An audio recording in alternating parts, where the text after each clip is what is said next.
Assalamualaikum warahmatullahi wabarakatuh. Kembali berjumpa dengan saya Ahmad Suroto di channel YouTube Surya Forza. Untuk kali ini saya akan mereview tentang sejarah asal-usul Kabupaten Magetan. Magetan merupakan salah satu kabupaten di Provinsi Jawa Timur yang terkenal dengan telaga sarangannya.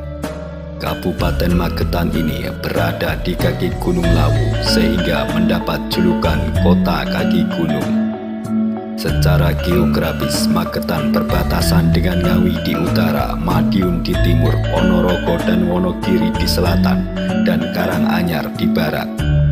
Secara pemerintahan, Kabupaten Magetan memiliki 18 kecamatan dengan 235 desa dan kelurahan. Magetan memiliki beberapa julukan, salah satunya adalah Kota Kaki Gunung. Julukan ini berdasarkan pada letak Kabupaten Magetan yang berada di kaki Gunung Lawu. Diketahui di lereng Gunung Lawu yang masih termasuk wilayah Magetan, terdapat telaga yang menjadi objek wisata unggulan, yaitu Telaga Sarangan. Telaga Sarangan lokasinya berada di ketinggian 1.200 meter di atas permukaan laut. Lokasinya berada sekitar 16 km sebelah barat kota Magetan, 206 km dari kota Surabaya, dan 60,5 km dari kota Solo. Sejarah Kabupaten Magetan dimulai sejak masa Kerajaan Mataram Islam. Sebelum terbentuk, Kabupaten Magetan disebut sebagai daerah mancanegara Kerajaan Mataram Islam. Namun daerah Magetan sendiri sebenarnya sudah dihuni sejak masa Kerajaan Kediri. Hal ini dapat dibuktikan dengan penemuan artefak dan sisa-sisa peribadatan umat Hindu berupa candi dan petirtaan. Tak hanya itu, Magetan sudah dihuni manusia sejak abad ke-12. Juga dibuktikan dengan adanya prasasti menggunakan aksara Kawi dengan ciri penulisan Kawi kuadrat yang identik dengan masa Kerajaan Kediri. Penyebutan Magetan sebagai suatu daerah banyak ditemukan dalam naskah Babat Tanah Jawi yang merujuk pada Mataram Islam.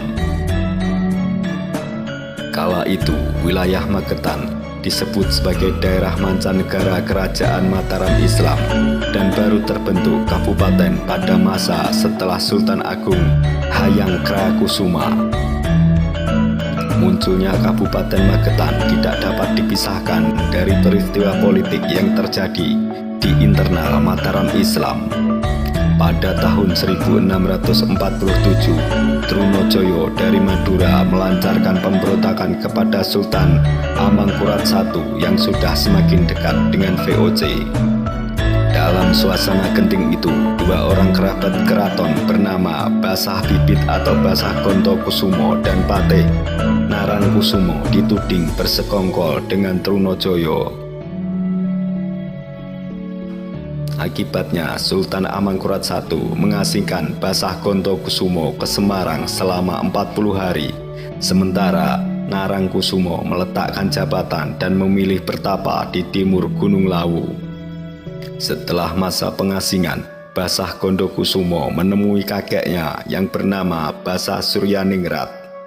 Keduanya lantas menuju ke timur Gunung Lawu. Di daerah ini sedang dilakukan pembabatan hutan oleh Ki Ageng Mageti. Basah Gontokusumo dan Basah Suryaningrat lantas menghadap kepada Ki Ageng Mageti dengan maksud untuk meminta sebidang tanah untuk keduanya. Saat pertemuan, kedua cucu dan kakek itu menjelaskan bahwa mereka adalah kerabat keraton Mataram Islam. Ki Ageng Mageti yang setia terhadap Mataram Islam lantas menyerahkan semua tanah miliknya sebagai bukti kesetiaan. Basah Gontokusumo dan Basah Suryaningrat lantas mendirikan kediaman di utara Sungai Gondong, tepatnya di Kelurahan Tambran, Kota Magetan saat ini. Basah Suryaningrat lantas menobatkan Basah Gontokusumo menjadi penguasa daerah itu dengan gelar Adipati Yosonegoro. Penobatan itu terjadi pada 12 Oktober 1675. Daerah itu kemudian diberi nama Magetan untuk mengenang kebaikan Ki Ageng Mageti. Sumber kompas.com. Sekian review saya tentang asal-usul Kabupaten Magetan. Jangan lupa like, share, dan subscribe jika memang video ini bermanfaat. Sampai jumpa di lain kesempatan. Billahi taufiq wal hidayah. Wassalamualaikum warahmatullahi wabarakatuh.